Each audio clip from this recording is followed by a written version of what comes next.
Hello, everyone, and welcome to Legislature 101. We're thrilled to have you here today. I'm Niklas Kleinworth, the policy analyst here at the Idaho Freedom Foundation. I'm here with Ron Nate, our senior policy fellow. Hello, everyone. So a lot of you are probably wondering where all of these laws come from, and the Idaho legislature puts out a great deal of them. In a given legislative session, we have somewhere between 600 to 700 bills that end up getting printed and on the legislative calendar in some way, shape, or form. Many of those bills never actually make it through the first step of the legislative process and on to subsequent readings and even into the other chamber.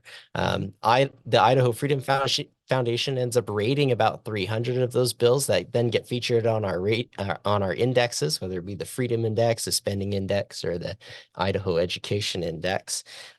But it's really important for everyone to understand what the process is that all that legislation has to go through before we as we're considering that legislation and debating that legislation and what consensus has to be reached for us to get to the point where we actually have a law on the Idaho books. So looking at the slide, you can kind of see the bills start as an idea. And it starts in that drafting idea and then goes into that first reading. It's dedicated to a specific committee where that committee then debates the issues and constituents have a say in whether or not that legislation passes. And they're able to talk to their lawmakers and make the case for the legislation. Goes on to the second reading and third reading, eventually getting a vote, moving to the other chamber, and then gets reviewed by the governor. Now, before we really get into the nitty-gritty of the legislative process, we also want to go over what a bill actually is. So, according to the Idaho Legislative website, a bill can do one of four things. It can create or enact a new law. It could change or amend an existing law.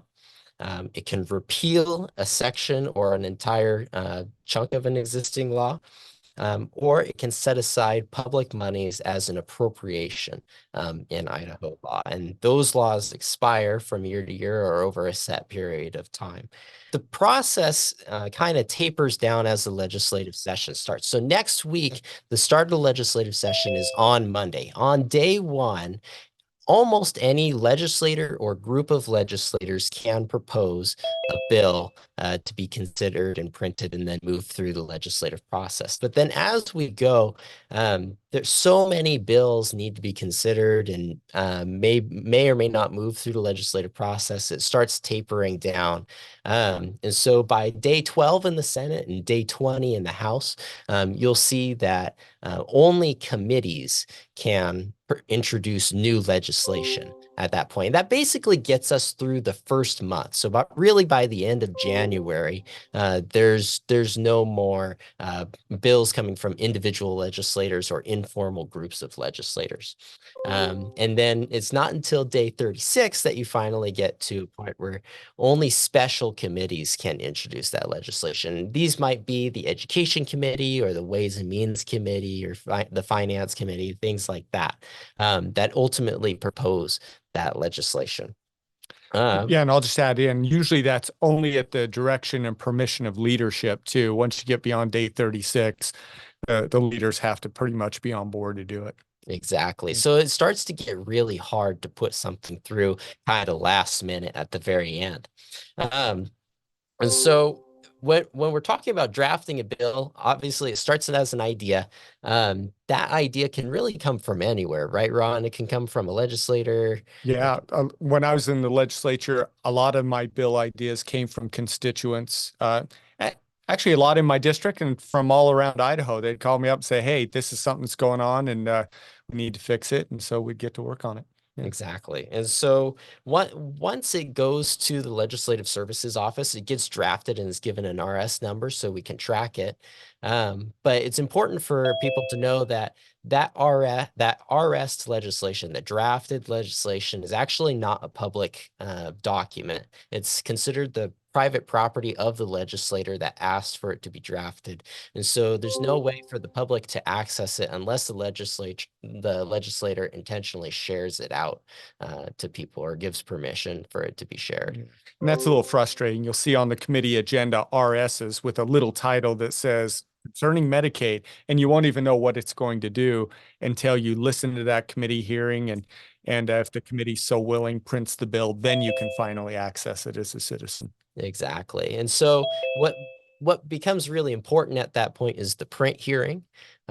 This is just a very short hearing where the bill is introduced and the committee has an opportunity to decide whether or not they're going to actually give it a bill number and get it printed and sent to the floor and allow it to continue through the process. And some bills don't get printed, but most bills will end up getting printed and at least given a number to then be considered later on.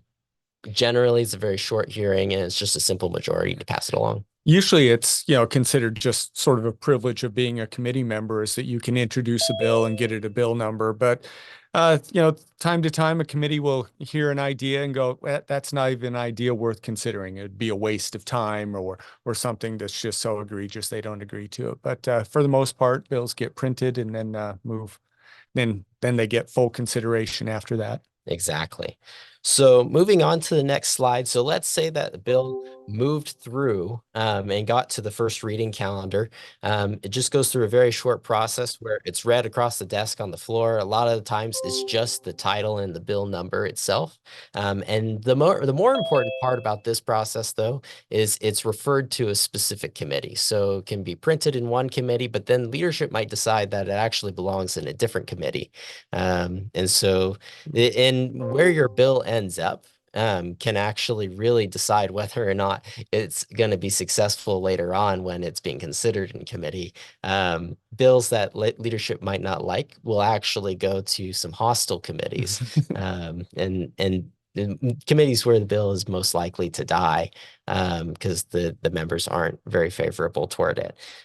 So it's really important that first step is really important to whether or not the bill actually makes it further along in the process. This is your opportunity as a citizen to be able to offer your 2 cents on a bill as well. We'll talk about legislative testimony a little later. Ron's going to give us a great presentation on how to do that as a constituent.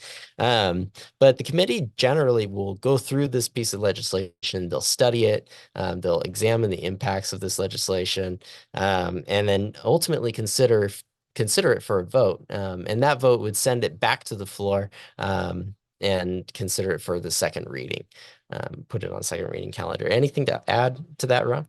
No, it's just that, this process of first, second, and third reading is part of the design of the legislative process, that instead of having a bill get introduced and then run through the process all in one day, that's how bad legislation gets done. So it's designed specifically to slow down the process, give legislators and the public full time to consider proposed legislation so that any potential problems can be exposed.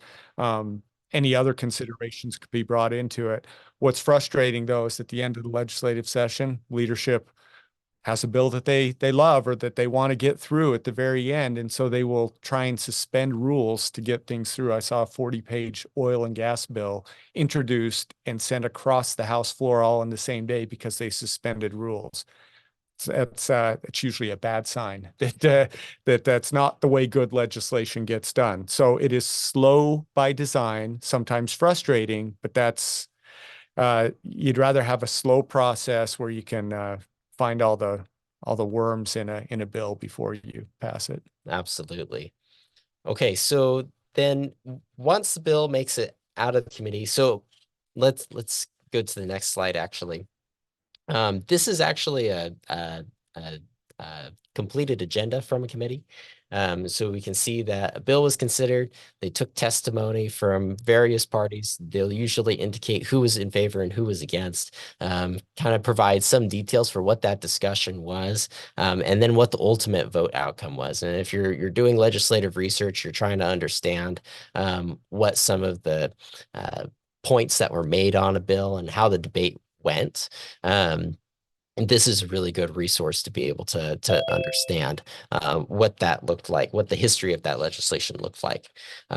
Moving on, um, the, if the bill passes out of committee, it'll go immediately to the second reading calendar. And this is a very short process as well. It's just like the first reading where you would just read the title and the bill number only.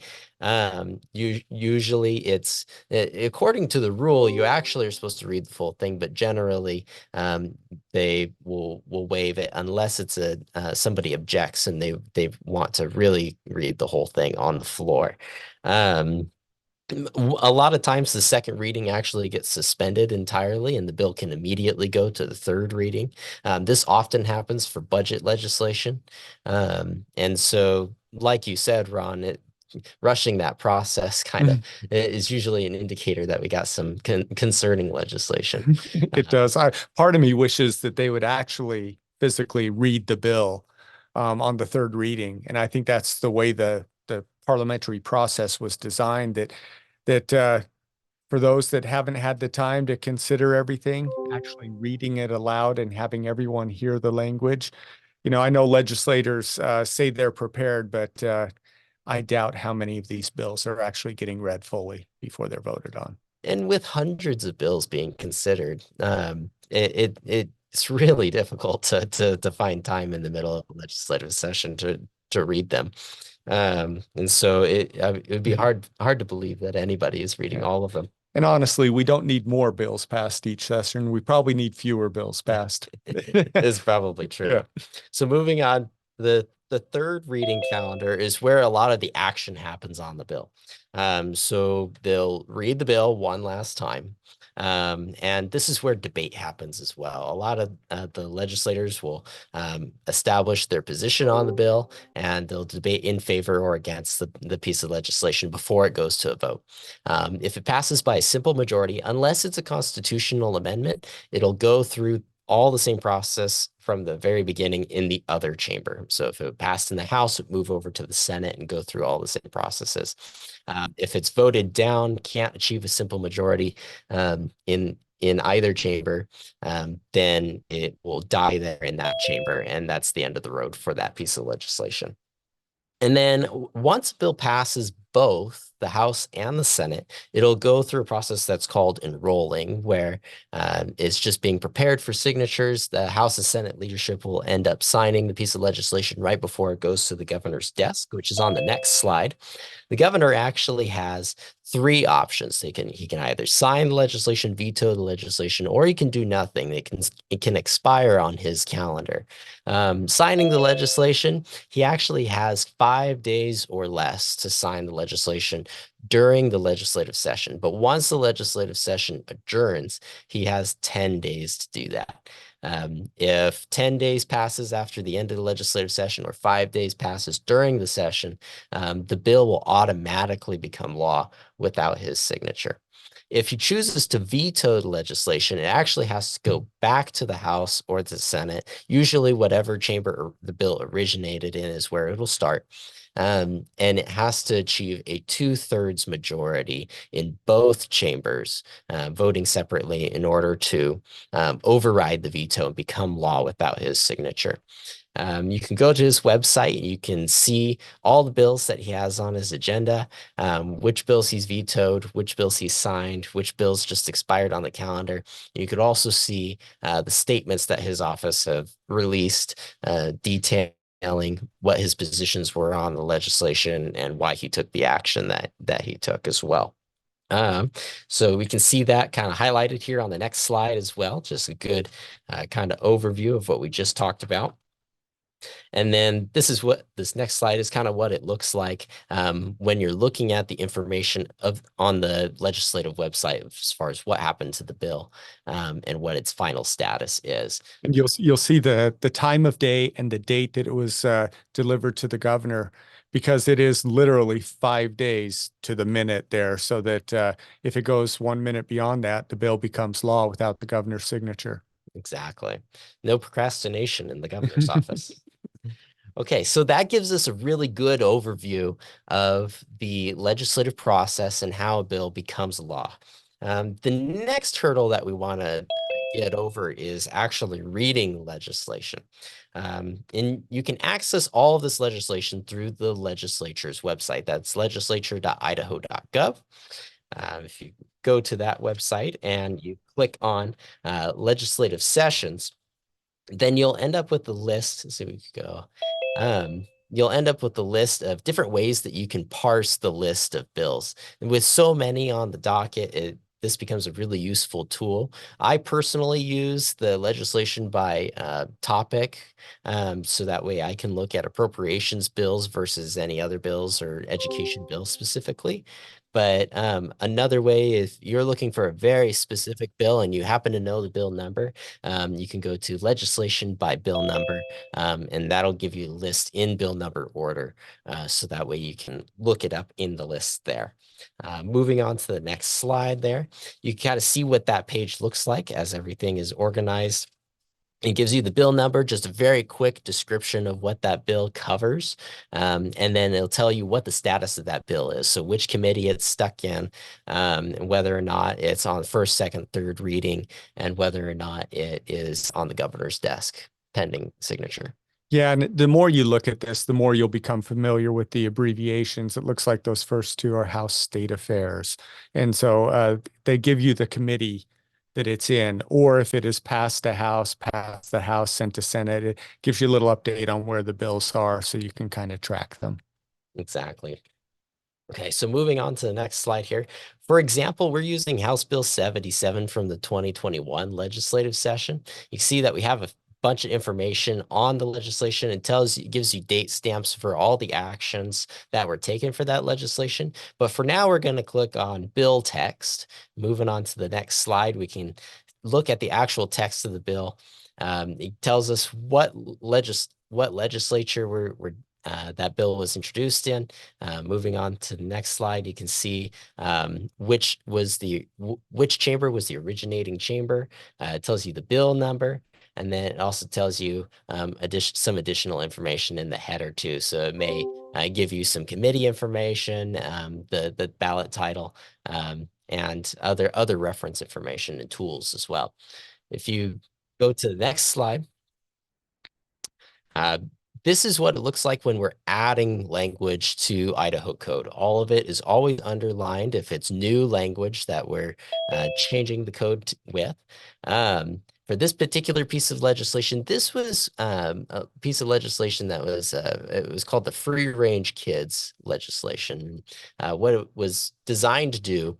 That was one of my bills. That was my bill. Yeah. Right. So, what it was designed to do was make it so that way parents wouldn't be prosecuted for allowing their children to do things like walk to school or play outside and things like that. Things that are reasonable, independent activities that kids should be allowed to do. Yeah. I'll just point out that oftentimes a bill is changing Idaho statute rather than adding Idaho statute. And so if it's changing it by taking out words or adding words, like Niklas said, you can see that the underlined words are added. The ones that are not underlined or struck through are already in Idaho statute. Many times as a legislator, I get calls from people saying, hey, I'm looking at this bill and I'm looking at these lines here and I just disagree with them. And I just have to point out that those are already in Idaho law. This bill isn't changing that at all. It's adding the underlined language or striking out. Sometimes a bill, I think Loss is going to talk. Sometimes the bill is adding completely new stuff. And in that case, it won't do underline or strike out. It'll just say this is a new section and print the whole thing. Exactly. So moving on to the next slide. And we'll cover that in a little more detail as well a little bit later. But another really important piece of information and tool when you're analyzing legislation is the statement of purpose and fiscal notes. So on the next slide, we have a lot of information. You can kind of see what that looks like. This gives us a short description of what the bill does and what the fiscal impact of that piece of legislation would actually be. Now, keep in mind that the bill sponsor is usually the one that wrote the fiscal note and wrote the statement of purpose. Sometimes they don't always go through a lot of scrutiny. I've seen legislation where the fiscal note was there will be an impact on the general fund. And that's just, it's not a lot of information. And so sometimes you need to do your own homework to kind of verify. And that's a lot of the work that the Idaho Freedom Foundation does, is we go through kind of the background of the legislation, figure out whether or not it is even consistent with the fiscal note or the statement of purpose. That's right. Good citizens will look at this statement of purpose and the fiscal note and see what the bill presenter says their bill is going to do. But then it's a good idea to go to the Idaho Freedom Foundation website, look at the Freedom Index, look up that bill, and see what our analysts are saying about the bill, whether it adds to freedom, takes away, adds government, takes away government, or whether it's going to cost a lot of money or not. Good stuff there on the Freedom Foundation website. Yeah, absolutely. Okay, so moving on to the next slide. So this is good. We wanted to give you guys another example of what it looks like if you're repealing sections of Idaho code. It's all the stricken through language. As you can see here, this particular piece of legislation was dealing with minimum wage laws. It was going to prevent municipalities from creating their own minimum wage. And so that has been struck through in Idaho code. If you look at the next slide, it's more of what Ron was talking about, where we were adding a completely new section in this bill. And it's not stricken through, it's not underlined or anything. All we do is we have a clause in there, and then the language that follows is the new language. Yeah, these kind of bills always drew my attention. When we're adding new sections of law, I want to know, is this really going to be a freedom bill, or is it adding a bunch of new regulations, new requirements, new taxes, new sections of law? If you see how much law we already have, how many thousands of pages of Idaho code there are, we ought to be very careful about adding anything to it. Exactly. Okay, so moving on to the next thing, that's all we have for reading the legislation. So now I'm going to actually pass it off to Ron to talk about how you guys could testify in committee on these pieces of legislation. So as you're doing your own homework, you're reading the legislation and you want to go and you want to testify in committee, here's how you do it, kind of a crash course. That's great. This is citizen engagement. And this is one of the main points of Legislature 101 that we want to get you excited about as citizens in Idaho. That if you want to influence legislation or policy in Idaho, you all have 2 representatives and 1 senator that come here to Boise January through March every year, and they consider changes in Idaho law. They consider changes in Idaho taxes, and they spend your money. And so if you want to have a say in that, testifying in committee is an important part of it. You can have a say other ways. You can email your legislator, and they may or may not respond or even read your email. You can make a phone call, and sometimes they'll pick up the phone. Sometimes you'll leave a voicemail that may or may not get picked up. And you can run into them in the supermarket. I had many people run into me in the supermarket and let me know what I should be working on or what I should be opposing. And that works too. But if you want to have maximum influence, if you can testify in committees, you are there at the early stages of a bill where you have a committee of maybe 9 people in the Senate, in a Senate committee, or maybe 17 people in a House committee. And these are representatives or senators. And you get to testify on what you think about that legislation in front of these representatives and senators. In the House, you have 17 representatives will decide the fate of that bill on that day in committee. And so if you can convince 9 legislators that that's a bad bill and it shouldn't go forward, you can kill a bill right there. I've seen many times how citizen testimony has influenced the direction of a bill because citizens came and said, look, this is how it would affect me. This is how it would affect my business. This is how it would affect my family. Things that legislators weren't quite aware of until they actually hear from the citizens. Citizen input, very important. Let me show you how to do it. Up on the screen, you have the legislature website. We were already there before, but instead of clicking on legislative sessions, if we click on committees, the top right box there, you can see House committees, Senate committees, the Joint Finance and Appropriations Committee. Let's click on House standing committees, and that will show all of the, I think it's 14 committees that are organized in the House. Many representatives are members of 2 or 3 different committees in the House. So you can see their membership. The Republicans are listed first, and the comparatively few Democrats are listed second. You see who the committee chairs are, co-chairs, and the secretaries, and ways to get in touch with them. To engage with that committee, let's pick one. Let's pick the House Business Committee. I think it's the third one down. If we click on that, you won't see much action there now because the House hasn't convened yet. But once the committee gets into action, you'll see the agendas for the committees, and the agenda will be posted usually the day before. It's supposed to be 24 hours before, but sometimes they go into the late afternoon and evening before they post the next day's agenda. But it will show what time, what room number the committee is meeting in, and what bills will be considered, or routing slips that are proposed bills are being considered that day. If there's one of interest to you, you're probably following it before it gets to that committee, but at least the agenda will tell you when and where it's going to be considered. If we click on the overview of providing testimony to that committee, it's that the one just to the left of that tab, yeah. This gives you general directions of testifying before a committee. It tells you what you want to do before a committee meeting, how to register for testimony, and I'll do a little bit more on that in a second, and the process of it so that you can have good expectations before you arrive at the committee. Tells you maybe how to address, how to conduct yourself, how to debate in a respectful manner, addressing the committee chair and the members of the committee, and really some of the basic ground rules of committee testimony. They don't want you to get too disruptive. They don't like outbursts or applause in committee rooms. It's supposed to be a deliberative, calm type setting where you can fully consider the merits or the demerits of a bill. So that overview is good for you to look at. It was provided by the Secretary of State.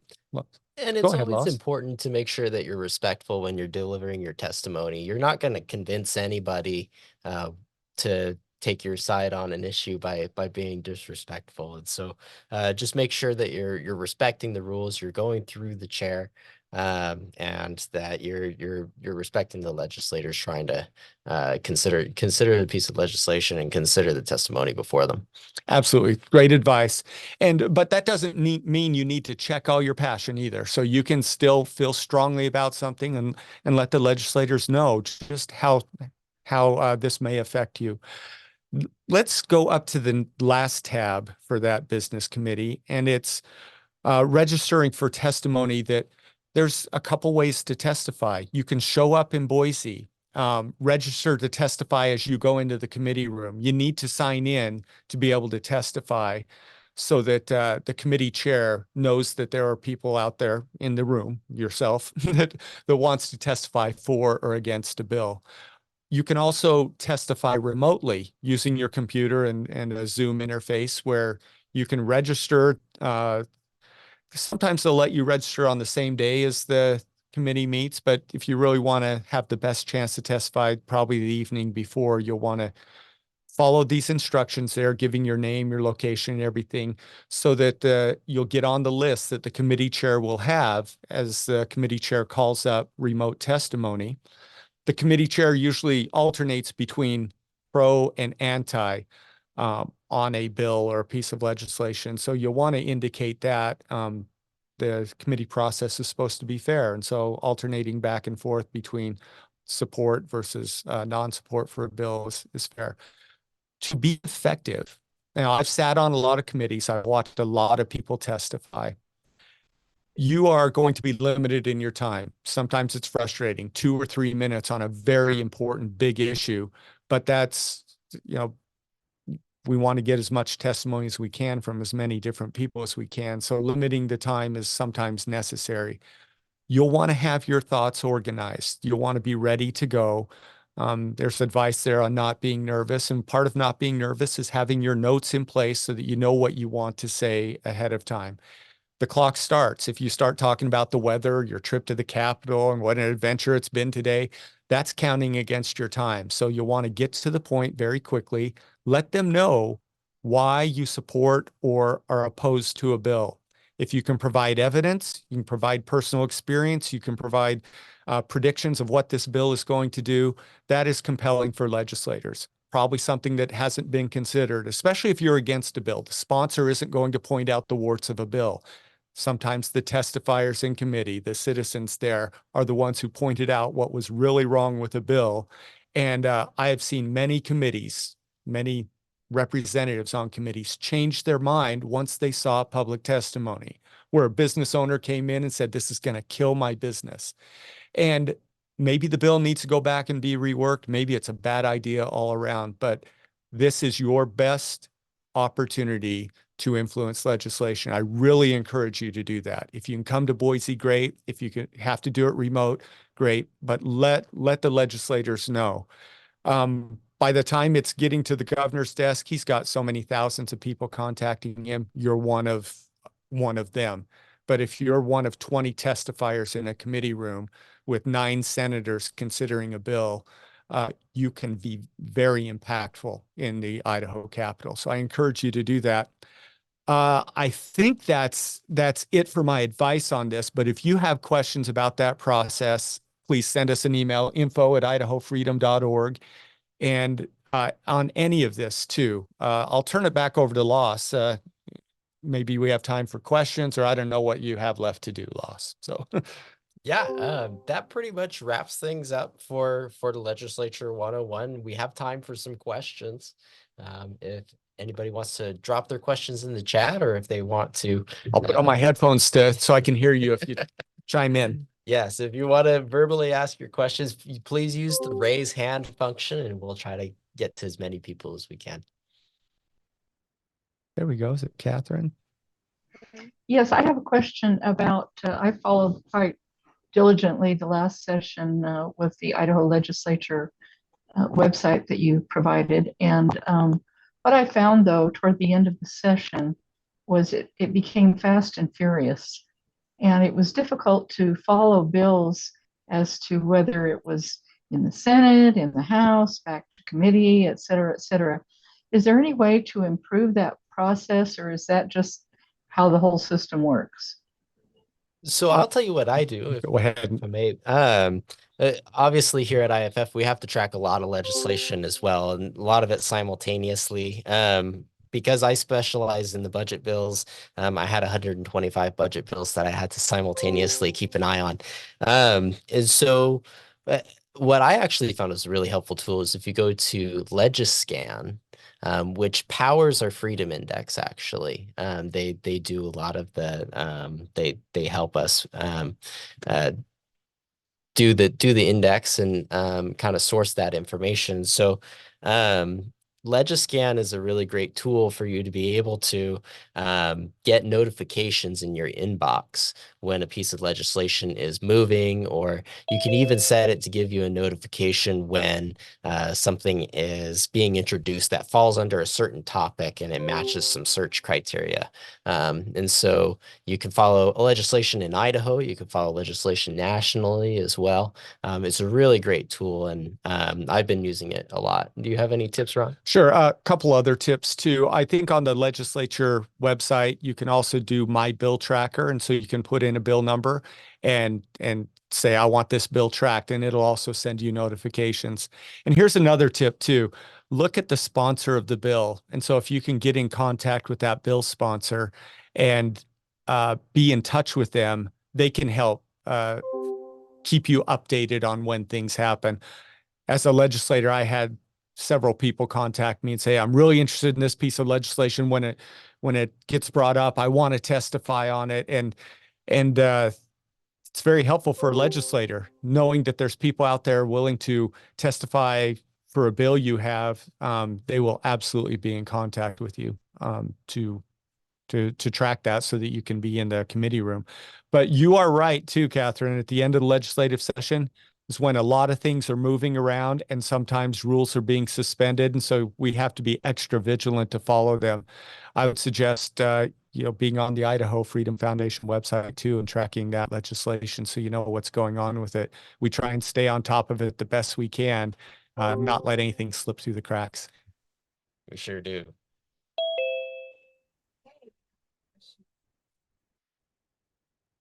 Okay. Hello. Hi, this is Stainer Lewis. Thanks. Two-part question, please. Okay. I know the committees are on video. I've testified in one of them before. Could you just make a comment? Are all sessions of all types on video and available to see online? And then the second part of my question, and maybe more important, is could you kind of weigh in on your feeling of the power of testifying in person versus by video? In other words, if a person feels strongly, Bill, to help me understand, well, maybe it's worth it for me to make the drive to the Capitol and be there in person because it's going to have a lot more impression than being on video, or maybe not. Could you speak to that also, please? Thank you. You want to get it, Ron? Sure. The second part first is, I think in-person testimony is more persuasive. That was my experience as a legislator, is people in the room, especially when they've driven miles, and because we get a lot of testimony locally, you know what I mean? And how do I say this? It's not exactly representative of the full state of Idaho. We live in, the capital is in Ada County. And so naturally it's going to be easier for those who live in Ada County to get to the Capitol and testify. Well, Ada County also happens to be some of the bluest parts of the state. And so there's a mismatch between the testimony you get and the true wishes of Idaho. And so if you can make it here, great. But I would say don't let that stop you from testifying. You're busy, you have work to do, you have families to raise. And so if you can testify via video, absolutely do it. It's better than not testifying at all. And it is helpful. Absolutely. Oh, the first part of the question again. Are the committee, are they on Oh, video? yeah. Watching the video. I can't say all, because sometimes the committee will have technical problems. Sometimes, I think there's one committee room that may not be set up yet, but most committee meetings are televised. Not all of them accept video testimony. And so you'll want to check the agendas for those committees when they're accepting video testimony. And usually on the agenda, it'll have a link there right on the agenda for registering to do the video testimony too. Okay. Looks like we got a few more. Okay. Charles, are you there? Yes, thank you. First of all, thank you guys for taking the time to do this. It's very informative. Quick question for you. You mentioned that sometimes a bill can be suspended from its reading. How would that happen? Who has the ability to suspend the reading portion of the bill? Well, so any legislator can do that. It's what's called a unanimous consent motion. So basically what would happen is they stand up and they say, Mr. Speaker, I would like to request unanimous consent to suspend further reading of this legislation. Or they may say, in the case of skipping the second reading, they'll say, Mr. Speaker, I would like request unanimous consent to skip the second reading and how does it go? Advance it right to the floor. Advance it right to the third reading for immediate consideration. So they'll go through that process, and really because it's unanimous consent, if anybody objects to it, it can't happen. So if one person stands up and says, no, we're not going to skip the second reading, then it slows that down. But the problem is, especially with budget bills, historically, budget bills have been pushed through at the very end of the legislative session. And people just kind of want to get through the legislative calendar. They can't go home until the whole budget's been voted on. And so a lot of people will just kind of go along to get along, and they'll allow readings to be skipped to shoot something through. So I guess the best way to combat that is to talk to your legislators. And if it's a bill that you're really concerned about, make sure that they know that they need to stand up and keep that bill from getting shot through. Yeah, it doesn't take much. Any legislator on the floor can object to the unanimous consent request and force that bill to be read. And sometimes it's advantageous to do that. There's a bill that's contentious, covers some touchy issues or something like that, and you'll want to have it read on the House floor so that everyone knows exactly what we're talking about with that bill and exactly what the words are for that bill. And so I think good legislators will use that as a tool to say, nope, I object to the suspension of the reading. I want the body to hear this thing read so that we can fully debate it. And I think we ought to do that more often. Well, I agree with you 100%. You know, I don't believe that a bill should be passed so then you can read it to find out what's in it, to quote a famous legislator at the national level.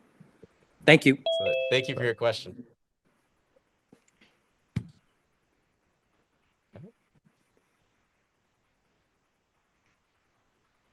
All right. Hey, Idaho Freedom Foundation. Thank you so much for having this seminar. I have two basic questions. Well, the first one is, what is the difference subject matter wise between state affairs and judiciary? I have found that a little confusing. Just like to get some clarity on that. And a more, I guess, a more profound or process question is, we noticed in the legislature last year that leadership can do some, they can step in, they can stop a bill, they can quote unquote put it in the drawer that, that doesn't allow a bill to even go be heard in committee. What can be done to stop this problem? Because it seems like that's an issue that's becoming more pronounced. What can be done? What can we as activists, grassroots, members of the community do to compel leadership to release bills for full hearings? Yeah, both of those issues. Thank you, Master Assistants, for being with us tonight. Both of those issues are big ones. The putting bills in drawers has been a constant frustration because the legislative process is a representative process. We have 70 representatives from 35 districts across the state. We have 35 senators, one from each district across the state, who are here to represent the people. There is one person in our Constitution with the ability to veto a bill that the legislators want, and that's the governor.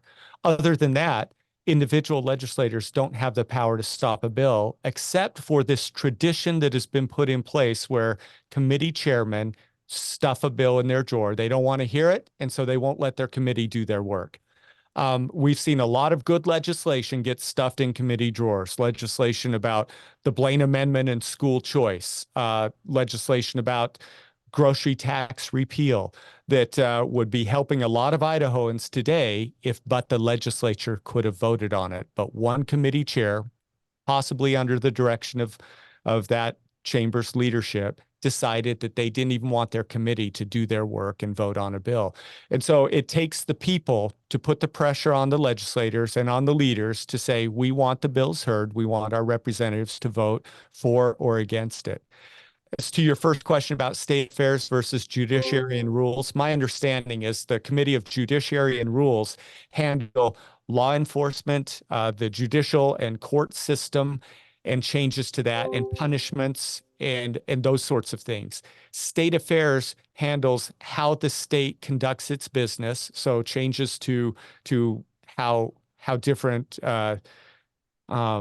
organizations are run in the state. For example, the treasurer, what kind of assets they can hold in holding in taxpayers' dollars.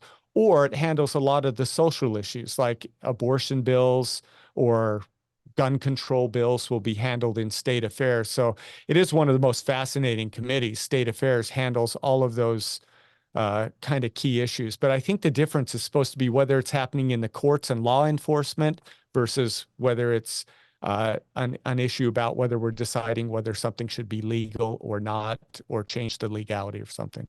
And I just want to add to your comment on the first question, Ron. We've seen even last year that when a bill gets drawered, in very rare cases, if the majority of the committee wants to hear that bill, even though the chairman doesn't want to, they can vote to force a bill out of the drawer and onto the agenda. And so the chairmen are kind of discouraged from drawing bills that are overwhelmingly popular by their committees. So it's a matter of just communicating with your legislators, letting them know that this is an important piece of legislation, and encouraging them to communicate with the chairman, and potentially, if it's a really big issue, force it out of the drawer. That's a good point. There is that procedural move. That's why you need legislators with courage, because chairmen will punish legislators who go against the chairman's wishes. True. And so on a big issue like that, if you have legislators with courage, absolutely we should encourage them to go against their chairman's wishes and go for the people's wishes and bring up legislation that the people want. All right. Thank you so much for your answers. I appreciate it. Thank you.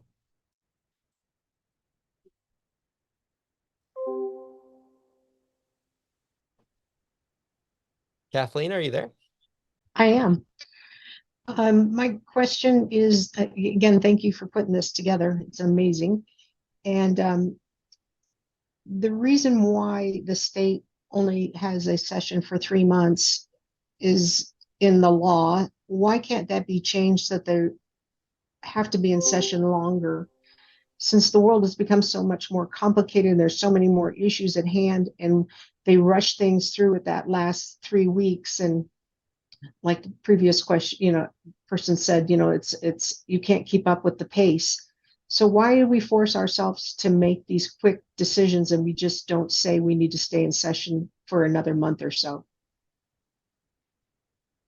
I'll be happy to field that. I think if we had a 6-month session, you would have the same thing happen at the end of the session. The bad bills would be rushed through at the last minute. 90 days, I think, is more than enough time for the legislature to do its damage to Idaho citizens and businesses. I like the fact that we have a limited amount of time. And here's kind of the balance here. Utah has a 45-day session. Idaho has roughly 3 months. Other states are in session all year round, like California. Each legislator is there all year round, and they have a full staff. What I like about the Idaho legislature is we have limited 3 months, and that does a couple of good things. And one is that we have a citizen legislature. You don't have professional politicians doing legislation. There are a lot of legislators who have, for lack of a better term, real jobs that they do outside the legislature. They're farmers, they're teachers, they're attorneys, they're business people. And so they come and they give a citizen's perspective as they enact Idaho law. If we go longer, I worry that we cater more toward the career politician and really give them more opportunity to do damage. If we went shorter, and I think this happens in Utah, is that in Utah, a lot of the stuff happens behind the scenes before the legislature starts. A lot of discussions are happening before the legislative session even opens, and a lot of meetings are happening.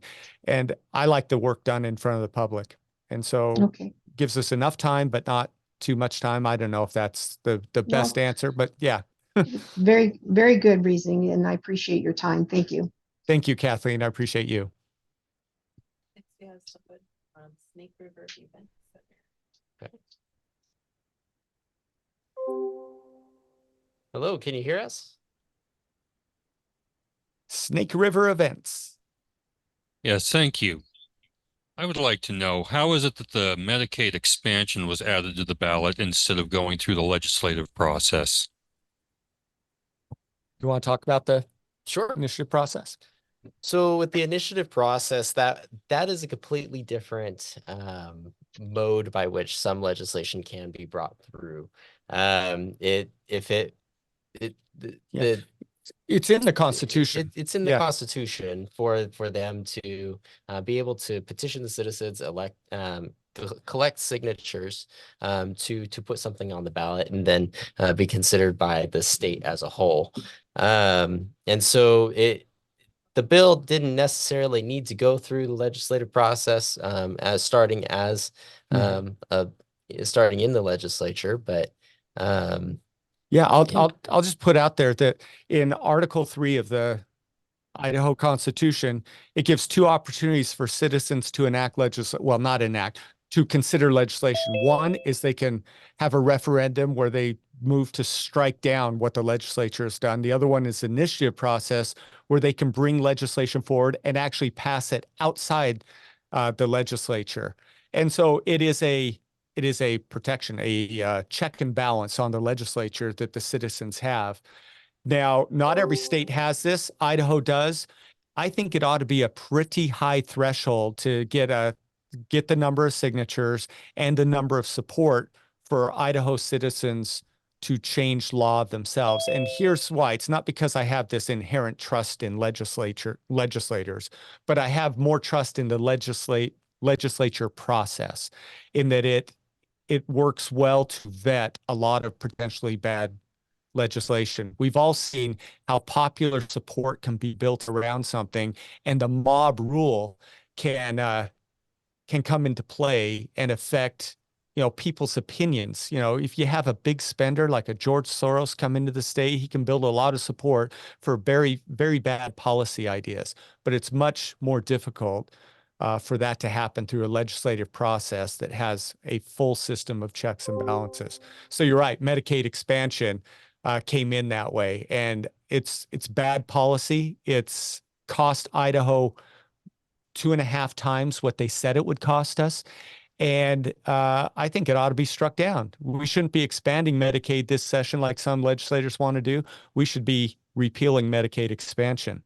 It's interesting. I'll give you one more example. Back in the 1990s, the initiative process was used to impose term limits on Idaho legislators twice. And the legislature came into session and changed the law and struck those down. So the legislature got a backbone when it was going to affect them. They didn't want term limits. But on Medicaid expansion, they just stood down and let it come into play. Now we see that it's invigorated a lot of lobby groups who want to use the initiative process, and including this ranked choice voting or this open primary process, where they're outright lying to the Idaho citizens about what this is about. And they're trying to get what they call an open primary process. Really, it's ranked choice voting so that they can get their legislators elected or their governors elected through an open primary, where it totally bypasses the vetting process that parties have in choosing nominees.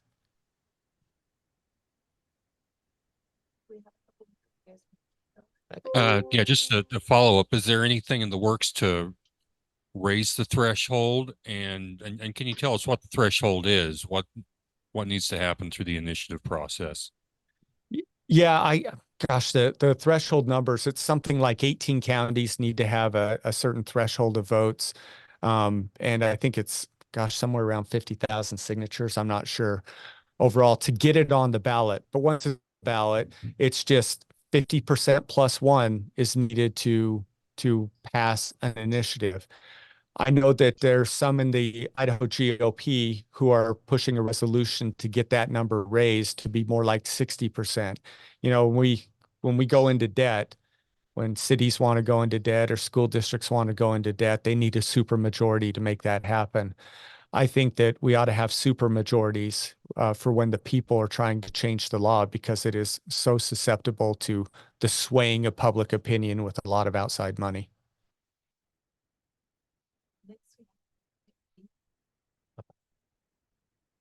Hey, Mike, you there? I am. Great presentation, guys. Thank you very much. Thank you.